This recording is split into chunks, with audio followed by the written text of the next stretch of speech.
सुधीर सूरी का कतल करने वाला संदीप सिंह उर्फ सनी, जिसकी चर्चा इस करके हो रही है क्योंकि जांच भी शुरू हो चुकी है। सिट नूं हुण तक की कुछ हाथ लग्या है, किहड़े-किहड़े ठिकाणियां ते छापे मारे गए और रिवाल्वर या पिस्टल 32 बोर का जिस दे नाल कतल किया गया, 5 फायर किए गए संदीप सिंह दे वल्लों, संदीप दे वल्लों, सनी दे वल्लों सुधीर सूरी दे उत्ते। उस पिस्टल नूं खरीदिया कदों गया, लाइसेंस कदों अपलाई किया गया, कदों बनवाया गया और इस दे पिछे कारण की सी, ये सारियां गल्लां दे जवाब लैण दी कोशिश करांगे इस खास रिपोर्ट दे विच। सब तो पहला गल करते हैं कि हुण 4 नवंबर तो लैके हुण तक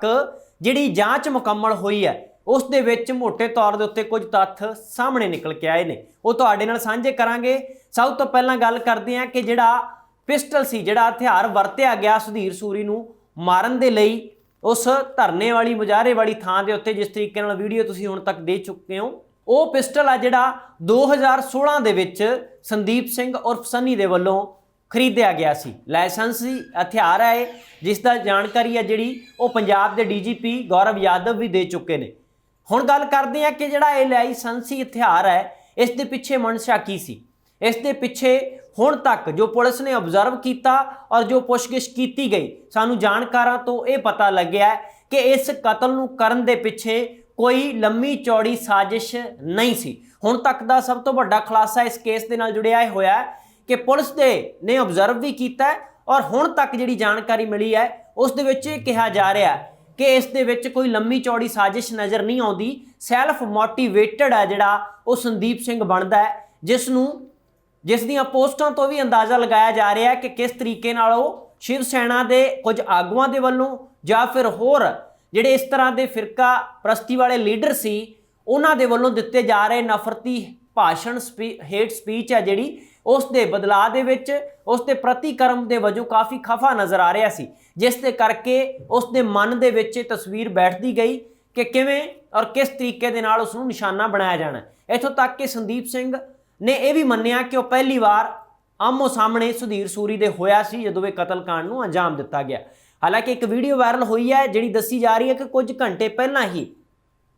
चाहे वह एक दिन पहला होवे या कुछ घंटे पहला होवे, जिथे संदीप सिंह खड़ा नज़र आ रहा है, जिथे सुधीर सूरी बाकी लोगों के नाल बहसबाजी करता नज़र आया उसी धरने वाली थां दे उत्ते, ते उत्थे पूरी ध्यान दे नाल उस दे उत्ते नज़र रखी हुई है संदीप सिंह ने, जिहड़ा बाद दे विच कातल बनदा है और गोलियां दे नाल जिहड़ा 5 गोलियां दे नाल वार करदा है और सुधीर सूरी नूं मार दिंदा है। हुण होर गल करदे हैं कि फोरेंसिक जांच जिहड़ी इस दे विच हो रही है, फोरेंसिक साइंस टीम नूं आ जिहड़ी ये जांच दित्ती गई है, जिस दे विच फोन भेज दिता गया, मोबाइल भेज दिता गया, ਵੱਖ-ਵੱਖ ठिकाणिਆਂ ਦੇ ਉੱਤੇ पुलिस ਦੇ ਵੱਲੋਂ छापेमारी भी की गई। संदीप सिंह ਦੇ ਨਾਲ ਸੰਬੰਧਿਤ ਚਾਹੇ ਉਹ ਦੁਕਾਨ ਹੋਵੇ, ਚਾਹੇ ਦਫ਼ਤਰ ਹੋਵੇ, ਚਾਹੇ ਘਰ ਹੋਵੇ ਜਾਂ ਹੋਰ ਉਸ ਦੇ ਨਾਲ ਸੰਬੰਧਿਤ ਠਿਕਾਣੇ ਸੀ ਜਿੱਥੇ ਆਉਂਦਾ ਜਾਂਦਾ ਸੀ ਸੰਦੀਪ ਸਿੰਘ, ਉਹਨਾਂ ਥਾਵਾਂ ਦੇ ਉੱਤੇ ਜਦੋਂ ਛਾਪੇਮਾਰੀ ਕੀਤੀ ਗਈ ਤੇ ਹੁਣ ਤੱਕ ਕੋਈ ਵੀ ਇਤਰਾਜ਼ਯੋਗ ਸਮੱਗਰੀ ਹੈ ਜਿਹੜੀ ਉਹ ਨਹੀਂ ਮਿਲੀ। ਇਸ ਤਰ੍ਹਾਂ ਦਾ ਕੋਈ ਵੀ ਮਟੀਰੀਅਲ ਬਰਾਮਦ ਨਹੀਂ ਹੋਇਆ ਜਿਸ ਤੋਂ ਇਹ ਅੰਦਾਜ਼ਾ ਲਗਾਇਆ ਜਾ ਸਕੇ ਕਿ ਪਹਿਲਾਂ ਤੋਂ बहुत कुछ प्लान किए जा रहे सी। इस तरह की कोई भी हाले तक समग्री पुलिस के हाथ नहीं लगी, जेकर लगी होंदी तो इस बारे हुण तक पुलिस ने जानकारी देनी सी। जेकर इस बारे होर की कुछ हाथ लगे इस बारे भी पुलिस ने प्रैस कॉन्फ्रेंस अगली कदों करनगे ये उस दे उत्ते निर्भर करता है कि की कुछ दसदे ने। पर सानू साडे सूत्रां दे हवाले तो हुण तक जो पता लग्या उस दे विच भी कहा गया कि 2016 दे विच खरीदिया गया जिहड़ा ये लाइसेंसी हथियार है उसे दे नाल ही वार किया गया संदीप सिंह दे वल्लों, सनी दे वल्लों सुधीर सूरी दे उत्ते। हेट स्पीच नफरती भाषणां दे जवाब दे विच ये कार्रवाई की गई है। सैल्फ मोटिवेटेड दस्सिया गया इस केस नूं कि किवें संदीप सिंह दे मन दे विच जहन दे विच गल्लां बैठदियां रहियां जिहड़ियां सिख धर्म दे बारे खिलाफ सी, गुरु साहिबान दे बारे खिलाफ सी, ਜਾਂ ਪੰਜਾਬ ਦੇ ਵਿੱਚ ਜਿਸ ਤਰੀਕੇ ਦੇ ਨਾਲ ਵੀ ਟਾਰਗੇਟ ਕੀਤਾ ਗਿਆ, ਬੀਬੀਆਂ ਦੇ ਬਾਰੇ ਵੀ ਮੰਦੀ ਸ਼ਬਦਾਵਲੀ ਜਿਹੜੀ ਸ਼ਿਵ ਸੈਨਾ ਦੇ ਆਗੂ ਵੱਲੋਂ ਸੂਰੀ ਦੇ ਵੱਲੋਂ ਵਰਤੀ ਗਈ, ਇਹ ਸਾਰੀਆਂ ਚੀਜ਼ਾਂ ਉਸ ਦੇ ਮਨ ਦੇ ਵਿੱਚ ਛਪਦੀਆਂ ਰਹੀਆਂ, ਜਿਸ ਦਾ ਪ੍ਰਤੀਕਰਮ ਉਸਨੇ ਇਸ ਤਰੀਕੇ ਦੇ ਨਾਲ ਦਿੱਤਾ ਕਿ ਕਤਲ ਤੱਕ ਕਰ ਦਿੱਤਾ। ਹਾਲਾਂਕਿ ਕਾਨੂੰਨੀ ਰੂਪ ਦੇ ਵਿੱਚ ਇਸ ਨੂੰ ਸਹੀ ਨਹੀਂ ਮੰਨਿਆ ਜਾਂਦਾ, ਕਤਲ ਕਰਨਾ ਠੀਕ ਨਹੀਂ ਹੈ, ਕਤਲ ਕਰਨਾ ਹੱਲ ਨਹੀਂ ਹੈ। ਪਰ ਦੂਜੀ ਧਿਰ ਇਹ ਵੀ ਕਹਿ ਰਹੀ ਹੈ ਕਿ ਜੇ ਕਤਲ ਕਰਨਾ ਹੱਲ ਨਹੀਂ ਹੈ ਤਾਂ ਫਿਰ ਕਾਨੂੰਨ ਵਿਵਸਥਾ ने नत्थ क्यों नहीं उस तरीके नाल सही ढंग नाल पाई कि उसके नफरती भाषण रोकण दे विच कानून भी है जिहड़ा फेल हो जाता, जां कानून के रखवाले आ जिहड़े वो फेल हो जाते हैं। जेकर कानून के रखवालियां ने पहरेदारी कीती हुंदी ਤਾਂ ਹੋ ਸਕਦਾ ਇਹ ਨੌਬਤ ਨਾ ਆਉਂਦੀ ਜਿਹੜੇ ਦੋ ਘਰ ਉਜੜੇ ਨੇ। ਇੱਕ ਜੇਲ੍ਹ ਵਿੱਚ ਜਾਣਾ ਹੈ ਜਿਹੜਾ ਕਾਤਲ ਹੈ ਉਸ ਦਾ ਪਰਿਵਾਰ, ਕਿਉਂਕਿ ਦੋ ਮਾਸੂਮ ਬੱਚੇ ਨੇ, ਔਰ ਦੂਜੇ ਪਾਸੇ ਸੁਧੀਰ ਸੂਰੀ ਦਾ ਪਰਿਵਾਰ ਹੈ ਜਿਸ ਦੇ ਬੱਚੇ ਨੇ ਔਰ ਉਸ ਦਾ ਹੋਰ ਪਰਿਵਾਰਕ ਜਿਹੜੇ ਮੈਂਬਰ ਨੇ ਉਹ ਆਪਣੀ ਥਾਂ ਦੇ ਉੱਤੇ ਤੜਫ ਰਹੇ ਨੇ, ਔਰ ਦੂਜੇ ਪਾਸੇ ਜਿਸ ਦੇ ਵੱਲੋਂ ਇਹ ਕਾਰੇ ਨੂੰ ਅੰਜਾਮ ਦਿੱਤਾ ਗਿਆ ਸੰਦੀਪ ਸਿੰਘ ਦਾ ਪਰਿਵਾਰ ਉਹ ਅਲੱਗ ਦੁਖੀ ਹੈ। ਇੱਥੇ ਇਹ ਵੀ ਦੱਸਣਾ ਬਣਦਾ ਹੈ ਕਿ ਜਿਵੇਂ 2020 ਦੇ ਵਿੱਚ ਅੰਮ੍ਰਿਤ ਛਕਿਆ ਗਿਆ ਸੀ ਸੰਦੀਪ ਸਿੰਘ ਦੇ ਵੱਲੋਂ, ਪਹਿਲਾਂ ਵਾਲੀਆਂ ਤਸਵੀਰਾਂ ਵੀ ਤੁਸੀਂ ਹੁਣ ਤੱਕ ਦੇਖ ਚੁੱਕੇ ਹੋ ਕਿ ਕਿਵੇਂ ਸੰਦੀਪ ਸਿੰਘ ਰਾਮਗੜੀਆ, ਜਿਸ ਨੂੰ ਸਨੀ ਦੇ ਨਾਮ ਨਾਲ ਵੀ ਜਾਣਿਆ ਜਾਂਦਾ ਸੀ ਪਰਿਵਾਰ ਦੇ ਵਿੱਚ ਵੀ ਤੇ ਆਪਣੇ ਦੋਸਤਾਂ ਮਿੱਤਰਾਂ ਦੇ ਸਰਕਲ ਦੇ ਵਿੱਚ, ਉਸਨੇ 2020 ਦੇ ਵਿੱਚ ਅੰਮ੍ਰਿਤ ਛਕਿਆ। ਪਰ ਅੰਮ੍ਰਿਤ ਛਕਿਆ ਜਿਹੜਾ ਉਹ ਪ੍ਰਭਾਵਿਤ ਕਿਸ ਤੋਂ ਹੋਇਆ ਸੀ, ਇਸ ਬਾਰੇ ਵੀ ਕੁਝ ਗੱਲਾਂ ਸਾਹਮਣੇ ਨਿਕਲ ਕੇ ਆਈਆਂ ਨੇ। ਸਾਨੂੰ ਜਾਣਕਾਰਾਂ ਨੇ ਦੱਸਿਆ ਕਿ ਜਿਹੜਾ ਅੰਮ੍ਰਿਤ ਛਕਿਆ ਗਿਆ ਉਹ ਇਸ ਕਰਕੇ ਨਹੀਂ ਛਕਿਆ ਗਿਆ ਕਿ ਇੱਕਦਮ ਖਿਆਲ ਆਇਆ ਤੇ ਛਕ ਲਿਆ, ਕਿਉਂਕਿ ਉਸ ਦੀ ਜੀਵਨ ਸਾਥਣ ਜਿਸ ਦੇ ਨਾਲ ਦੋ ਪਰਿਵਾਰ ਜਦੋਂ ਇਕੱਠੇ ਹੁੰਦੇ ਨੇ, ਰਿਸ਼ਤਾ ਤੈਅ ਹੋਇਆ, ਮੰਗਣੀ ਤੈਅ ਹੁੰਦੀ ਹੈ ਸੰਦੀਪ ਸਿੰਘ ਦੀ, ਤਾਂ ਉਦੋਂ ਉਸ ਸਿੱਖ ਪਰਿਵਾਰ ਦੇ ਵਿੱਚੋਂ ਉਸ ਦੀ ਜਿਹੜੀ ਪਤਨੀ ਸੀ, ਉਸ ਦਾ ਸਹੁਰਾ ਪਰਿਵਾਰ ਸੀ ਜਿਹੜਾ ਉਹ ਸਿੱਖੀ ਸਰੂਪ ਵਾਲਾ ਸੀ। ਸੰਦੀਪ ਸਿੰਘ ਆਪਣੀ ਜੀਵਨ ਸਾਥਣ ਤੋਂ ਪ੍ਰਭਾਵਿਤ ਹੋ ਕੇ ਹੌਲੀ ਹੌਲੀ ਕਿਵੇਂ ਅੰਮ੍ਰਿਤ ਛਕਣ ਵਾਲੇ ਰਾਹ ਤੇ ਪੈਂਦਾ ਹੈ। ਅੰਮ੍ਰਿਤ ਛਕਣ ਤੋਂ ਬਾਅਦ ਉਸ ਦੀਆਂ ਜੋ ਗਤੀਵਿਧੀਆਂ ਨੇ, ਉਸ ਦੀਆਂ ਜਿਹੜੀਆਂ ਪੋਸਟਾਂ ਨੇ, ਉਸ ਦੀਆਂ ਵੀਡੀਓ ਨੇ, ਉਸ ਤੋਂ ਅੰਦਾਜ਼ਾ ਲਗਾਇਆ ਜਾ ਰਿਹਾ ਹੈ ਕਿ ਹੌਲੀ ਹੌਲੀ ਕਿਵੇਂ ਉਹ ਸਿੱਖੀ ਸਰੂਪ ਦੇ ਵਿੱਚ ਆਉਂਦਾ ਹੈ। ਹੁਣ ਸਵਾਲ ਇਹ ਉੱਠ ਰਿਹਾ ਕਿ ਸੰਦੀਪ ਸਿੰਘ ਨੂੰ ਵੀ ਨਫ਼ਰਤ ਕਰਨ ਵਾਲਿਆਂ ਦੀ ਗਿਣਤੀ ਵੱਧ ਗਈ ਹੈ ਸ਼ਿਵ ਸੈਨਾ ਵਾਲੇ ਪਾਸਿਓਂ, ਕਿਉਂਕਿ ਉਹਨਾਂ ਦਾ ਇੱਕ ਬੰਦਾ ਮਰਿਆ, ਕਤਲ ਹੋ ਗਿਆ। ਉਸ ਦੀ ਵਜ੍ਹਾ ਕੀ ਰਹੀ ਹੈ, ਸਾਰੇ ਕਾਰਨਾਂ ਦੀ ਪੜਚੋਲ ਵੀ ਹੋ ਰਹੀ ਹੈ ਕਿ ਜੇਕਰ ਕੁਝ ਜ਼ੁਬਾਨ ਤੇ ਲਗਾਮ ਲਗਾਈ ਜਾਂਦੀ ਤਾਂ ਹੋ ਸਕਦਾ ਹੈ ਕਿ ਇਸ ਕਾਰੇ ਨੂੰ ਟਾਲਿਆ ਜਾ ਸਕਦਾ ਸੀ, ਪਰ ਇਹ ਕਾਰਾ ਟਲਿਆ ਇਸ ਕਰਕੇ ਨਹੀਂ ਕਿਉਂਕਿ ਠੱਲ ਕਿਸੇ ਪਾਸਿਓਂ ਵੀ ਨਹੀਂ ਪਈ।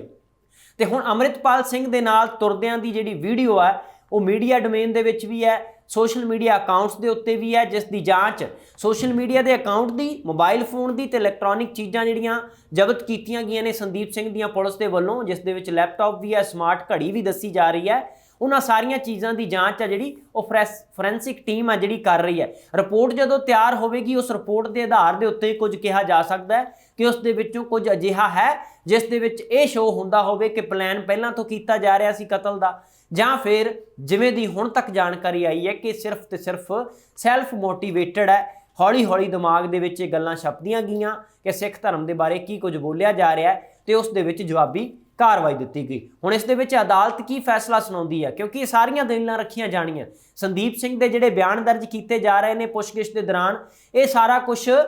ਉਸ ਅਦਾਲਤ ਦੇ ਵਿੱਚ ਪੇਸ਼ ਹੋਵੇਗਾ ਜਦੋਂ ਰਿਪੋਰਟ ਤਿਆਰ ਹੋਵੇਗੀ। ਚਾਰਜ ਸ਼ੀਟ ਦੇ ਵਿੱਚ ਇਹ ਸਾਰੀਆਂ ਗੱਲਾਂ ਨੇ ਜਿਹੜੀਆਂ ਉਹ ਦਰਜ ਕੀਤੀਆਂ ਜਾਣਗੀਆਂ ਕਿ ਕਿਸ ਤਰੀਕੇ ਦੇ ਨਾਲ ਇਸ ਘਟਨਾਕ੍ਰਮ ਨੂੰ, ਇਸ ਕਤਲ ਨੂੰ ਅੰਜਾਮ ਦਿੱਤਾ ਗਿਆ ਤੇ ਕਿਉਂ ਦਿੱਤਾ ਗਿਆ ਤੇ ਇਸ ਦਾ ਮਕਸਦ ਕੀ ਸੀ। ਇਸ ਮਕਸਦ ਨੂੰ ਸਮਝਦਿਆਂ ਹੋਇਆਂ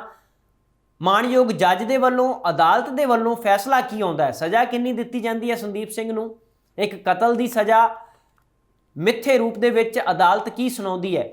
ਜੋ ਆਮ ਤੌਰ ਦੇ ਉੱਤੇ ਇੱਕ ਕੀਤੇ ਗਏ ਕਤਲ ਵਜੋਂ ਵੇਖਿਆ ਜਾਂਦਾ ਜਾਂ ਫਿਰ ਇਸ ਦੇ ਪਿੱਛੇ ਮਕਸਦ ਹੋਰ ਦੇਖਿਆ ਜਾਂਦਾ ਹੈ। ਇਹ ਸਾਰੀਆਂ ਗੱਲਾਂ ਧਿਆਨ ਵਿੱਚ ਰੱਖੀਆਂ ਜਾਣਗੀਆਂ। ਇੱਥੇ ਵੀ ਦੱਸਦੀ ਹੈ ਕਿ ਹੁਣ ਜਿਹੜਾ ਪੁਲਿਸ ਪ੍ਰਸ਼ਾਸਨ ਤੇ ਸਰਕਾਰ ਦੇ ਉੱਤੇ ਸਵਾਲ ਉੱਠਣੇ ਸ਼ੁਰੂ ਹੋਏ ਨੇ। ਇੱਥੋਂ ਤੱਕ ਕਿ LOP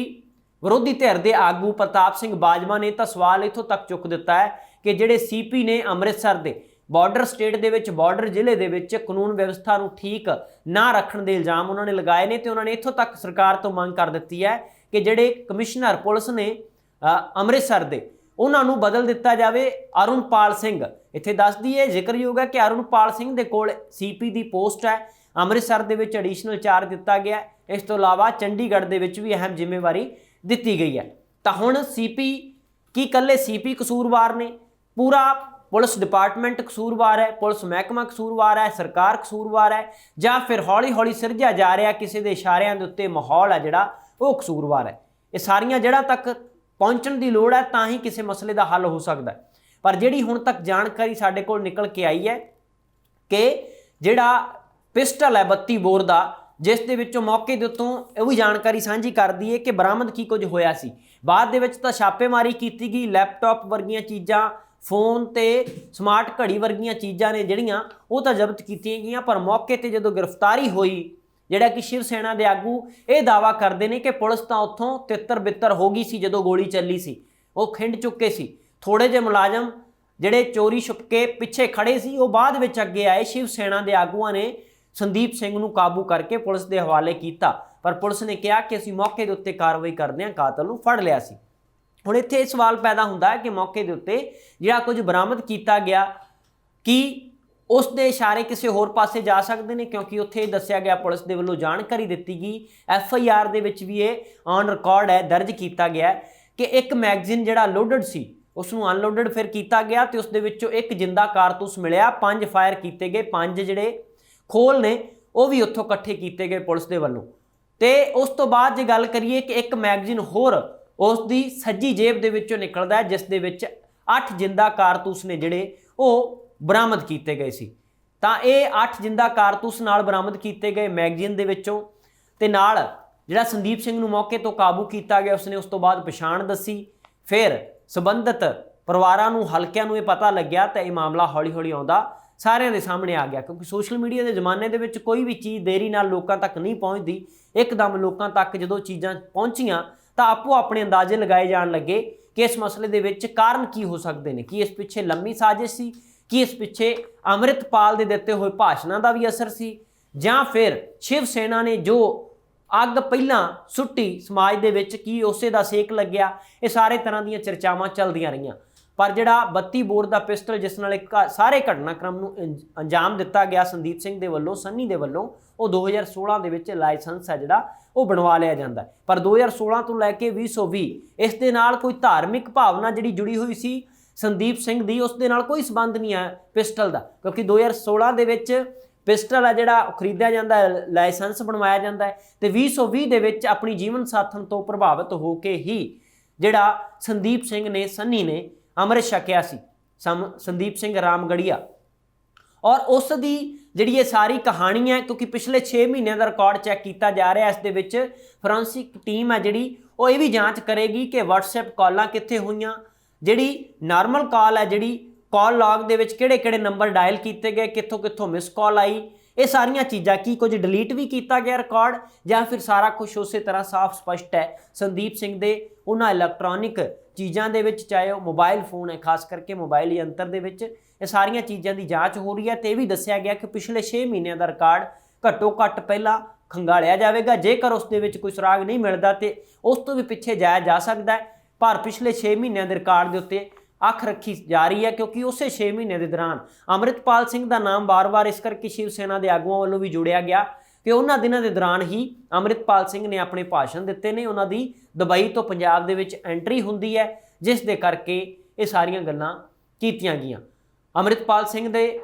ਉੱਤੇ ਵੀ ਸਵਾਲ ਚੁੱਕੇ ਗਏ, ਹਾਲਾਂਕਿ ਉਸ ਪਾਸਿਓਂ ਜਵਾਬ ਇਹ ਵੀ ਆਇਆ, ਅੰਮ੍ਰਿਤਪਾਲ ਸਿੰਘ ਨੇ ਕਿਹਾ ਕਿ ਜਿੰਨੀਆਂ FIR ਦਰਜ ਕਰਨੀਆਂ ਸਾਡੇ ਤੇ ਕਰ ਲਵੋ, ਜਿੱਥੋਂ ਕਾਬੂ ਕਰਨਾ, ਜਿੱਥੇ ਫੜਨਾ ਫੜ ਲਵੋ, ਅਸੀਂ ਆਪਣੀਆਂ ਗਤੀਵਿਧੀਆਂ ਜਾਰੀ ਰੱਖਾਂਗੇ ਤੇ ਇਸ ਕਤਲ ਦੀ ਨਿਖੇਧੀ ਤੱਕ ਵੀ ਨਹੀਂ ਕਰਾਂਗੇ। ਉਸ ਦੀ ਦਲੀਲ ਇਸ ਦੇ ਪਿੱਛੇ ਇਹ ਸੀ ਕਿ ਜਿਹੜੇ ਸਾਡੇ ਗੁਰੂ ਸਾਹਿਬਾਨ ਦੇ ਖਿਲਾਫ, ਸਿੱਖੀ ਦੇ ਖਿਲਾਫ, ਧਰਮ ਦੇ ਖਿਲਾਫ ਅੱਗ ਉਗਲਣਗੇ, ਮੰਦਾ ਬੋਲਣਗੇ ਤੇ ਸਾਡੇ ਤੋਂ ਇਹ ਉਮੀਦ ਨਾ ਰੱਖੋ ਕਿ ਅਸੀਂ ਉਸ ਕਤਲ ਦੀ ਨਿਖੇਧੀ ਕਰਾਂਗੇ। ਇਹ ਸਾਰੀਆਂ ਚਰਚਾਵਾਂ ਨੇ ਇੱਕ ਪਾਸੇ, ਔਰ ਦੂਜੇ ਪਾਸੇ ਸਭ ਤੋਂ ਵੱਡਾ ਤੇ ਹਾਂ ਮੁੱਢਲੀ ਜਾਂਚ ਦੇ ਵਿੱਚ ਜਿਹੜੇ ਤੱਥ ਸਾਹਮਣੇ ਆਏ ਨੇ ਅਸੀਂ ਤੁਹਾਡੇ ਨਾਲ ਸਾਂਝੇ ਕਰਨ ਦੀ ਕੋਸ਼ਿਸ਼ ਕੀਤੀ ਹੈ। ਤੇ ਉਸ ਦੇ ਵਿੱਚ ਇਹ ਵੀ ਕਿਹਾ ਗਿਆ ਕਿ ਜਿਹੜਾ ਲਾਇਸੈਂਸੀ ਹਥਿਆਰ ਹੈ ਇਸ ਦੇ ਪਿੱਛੇ ਕੋਈ ਬਹੁਤੀ ਵੱਡੀ ਸਾਜ਼ਿਸ਼ ਨਹੀਂ ਜਾਪਦੀ, ਕਿਉਂਕਿ 2016 ਦੇ ਵਿੱਚ ਲਿਆ ਗਿਆ, 2022 ਦੇ ਵਿੱਚ ਆ ਕੇ ਕਤਲ ਹੋਇਆ ਤੇ 2020 ਦੇ ਵਿੱਚ ਜਦੋਂ ਆਪਣੀ ਜੀਵਨ ਸਾਥੀ ਤੋਂ ਪ੍ਰਭਾਵਿਤ ਹੋ ਕੇ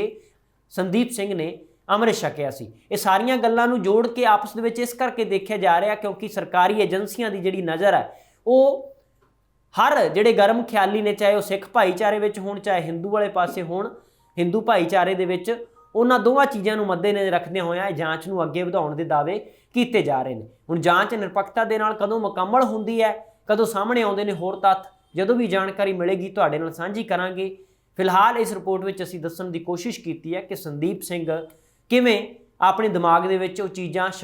ਛਪਾਉਂਦਾ ਗਿਆ, ਛਪਦੀਆਂ ਗਈਆਂ, ਔਰ ਜਿਵੇਂ ਜਿਵੇਂ ਛਪੀਆਂ ਤੇ ਉਸ ਦਾ ਨਤੀਜਾ ਇਹ ਨਿਕਲਿਆ ਕਿ ਉਸ ਦਾ ਅਗਰੈਸ਼ਨ, ਉਸ ਦਾ ਗੁੱਸਾ ਸੁਧੀਰ ਸੂਰੀ ਦਾ ਕਤਲ ਕਰਨ ਦੇ ਨਾਲ ਨਿਕਲਿਆ। ਇਸ ਰਿਪੋਰਟ ਵਿੱਚ ਇੰਨਾ ਹੀ। ਮੈਨੂੰ ਦਿਓ ਆਗਿਆ। ਧੰਨਵਾਦ।